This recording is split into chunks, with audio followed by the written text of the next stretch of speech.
Benvenuti cari amici, siamo Ubiti in questo nuovo video. Naturalmente come sempre vi ricordo di distruggere il bottone like, di iscrivervi al canale, di iscrivervi anche al canale Telegram. Oggi andiamo a vedere un video che secondo me è importantissimo di VLV. Sostanzialmente che cosa ci va a dire VLV?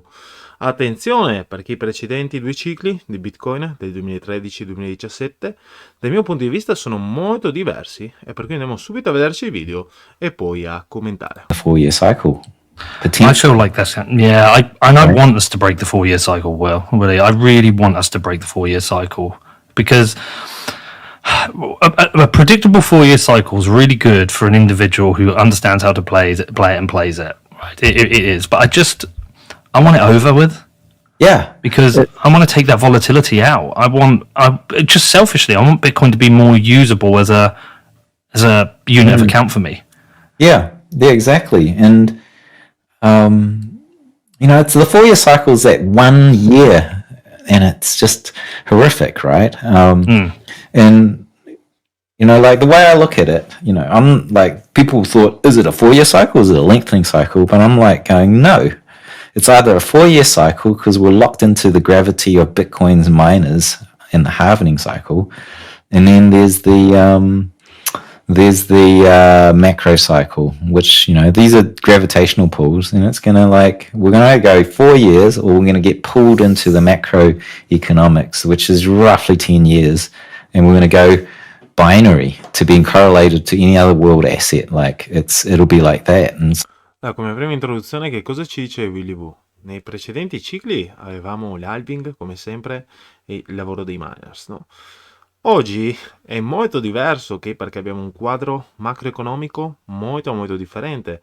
Abbiamo stati che stanno entrando su Bitcoin e abbiamo manovre monetarie per arginare, ok, la lotta al Covid e per far ripartire l'economia. Quindi è tutto molto diverso. E quindi che cosa ci dice VLV? Attenzione, potremmo avere un super cycle.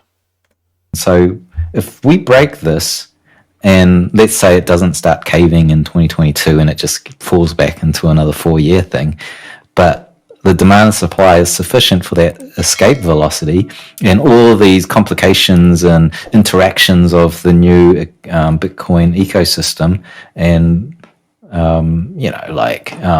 really it was very simple before. It was just miners halve the amount of dumping onto the market, and that's the impulse. Now we've got volatility impacts, how much volume is traded. Those kind of impacts impact how much is selling on the market, because those infrastructure guys dump, right? Because they dump their collected Bitcoin revenues and fees into the market. ETFs are the same. They collect their thing, they dump their fees, they dump it on the market. So there's this very complex interaction now.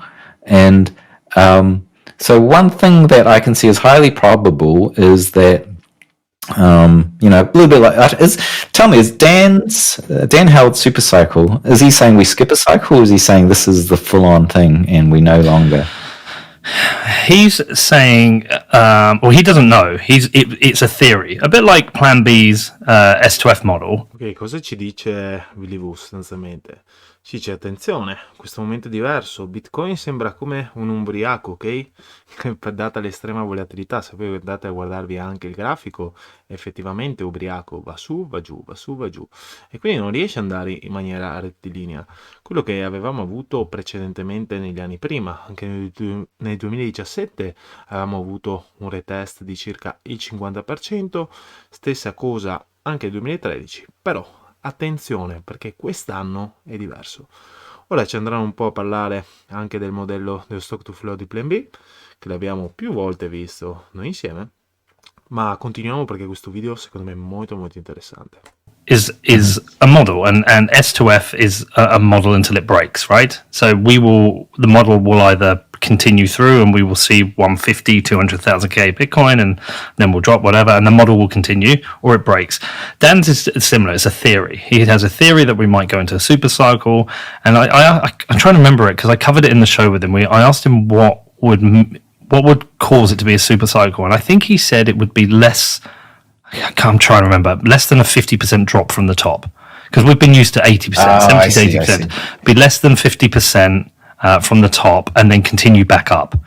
Okay. So, and I think that was his theory on the super cycle. There's a lot of things pointed at a super cycle because I think the 4-year cycle makes sense when you look at it through the lens of retail investors, and you look at the lens through miners and the halving cycle, and you also look through like the greed and fear kind of index, right? It kind of makes sense, but I think so much stuff is plowing into Bitcoin. If you have an ETF or multiple ETFs, you have a nation adopting Bitcoin, you have massive amounts of inflation coming in and people realizing about Bitcoin. I think you can beat. I think they are the things that point to the fact that you won't have that 4-year cycle. You won't have that 80% drawdown. Perhaps we could go up to like 150k at the end of the year and early next year drop to 100, but then go up to 200k by the end of next year. I think the cycle will. Ok, quello che ci dicono, loro stanno riflettendo sul fatto, ok, potremmo avere un super cycle dato da questi elementi, questi fattori, però loro ci dicono, tendenzialmente la gente poi pensa avremo un drop dell'80%, 90% come negli anni precedenti. Loro dicono, non penso che questo possa avvenire. Perché? Perché abbiamo tantissimi problemi, anche l'inflazione che crescerà nel tempo. Abbiamo stati che lo stanno sempre più adottando, banche che lo stanno adottando praticamente tutti. Come può essere che ci sia questo calo, ok, dirompente? Questo è quello che ci sta dicendo. Will get broken by there being a much bigger market of Bitcoin buyers and sellers.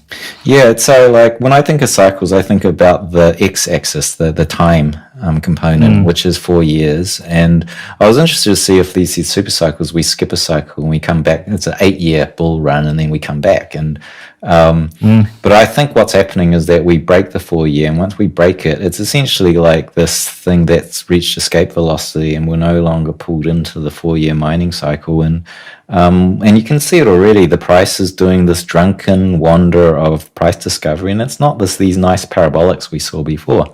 And I think we just wander. We just keep wandering. Ok, per l'appunto quello che ci dice Willy Woo, attenzione, non stiamo avendo una crescita parabolica, ma stiamo avendo un ubriaco che va su e va giù.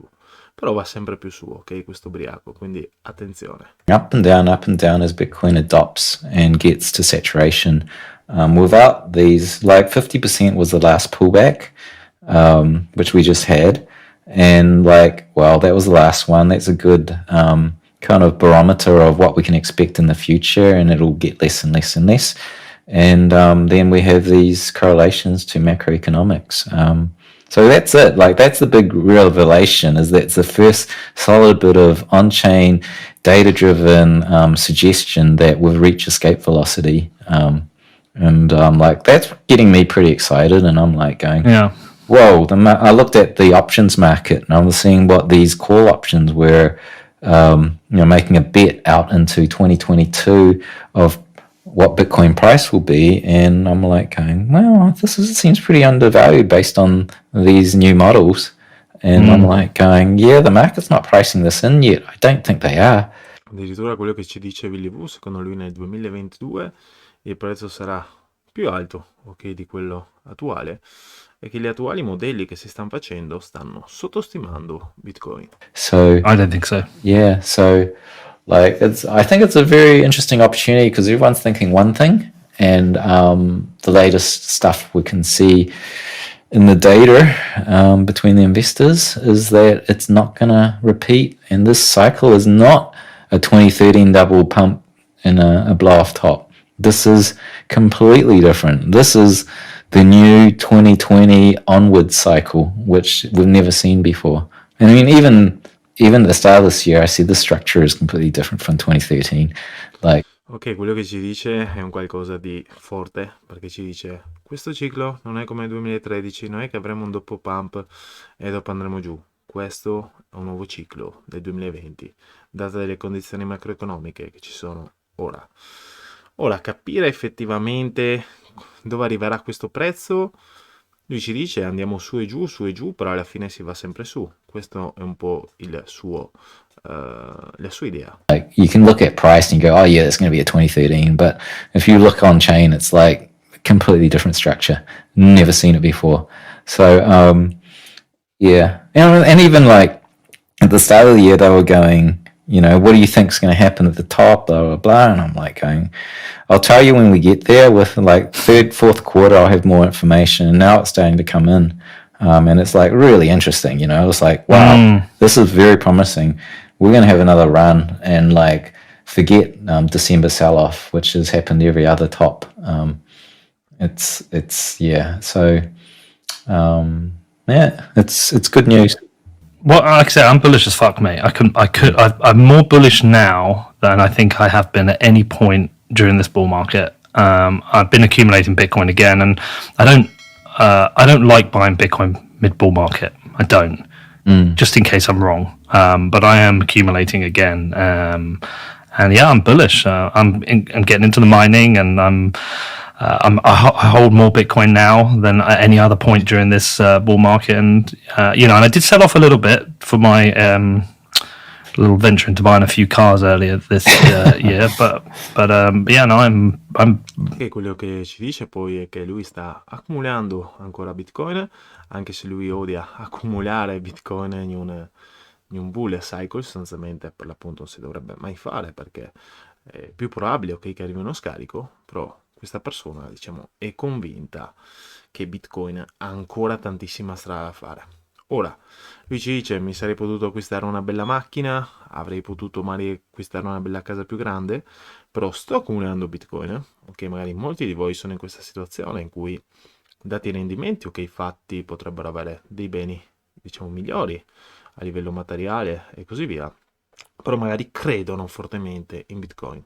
Ora vorrei sapere da voi qual è la vostra, possiamo dire così, price prediction per Bitcoin su quest'anno, però come loro dicono, attenzione, perché il bull cycle tra sali e scendi potrebbe continuare anche nel 2022, e quindi vorrei sapere da voi qual è la vostra idea. Vi ricordo come sempre di distruggere il bottone like, di iscrivervi al canale, e ci vediamo presto.